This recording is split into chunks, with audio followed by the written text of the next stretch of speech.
چقدر بهتون گفتم بریم. الان خوب شد؟ الان چیکار کنیم؟ بابا نترسین، کاری با ما ندارن. رفتم اونجا وایسادن، شاید باغشون اینجاست، نمیدونم. نترسین. بابا با ما کاری نداره، رفتم اون ته وایسادن.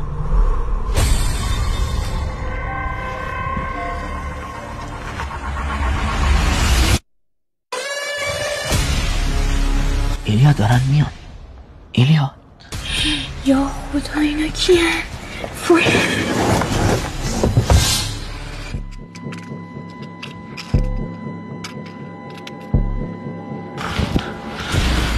مشکلی پیش اومده؟ اتفاقی افتاده اینجا وایسادین؟ شاه پسر با تو هم زبون نداری تو دهنت؟ یا ما کشاورزی اومدیم به زمینامون سر بزنیم.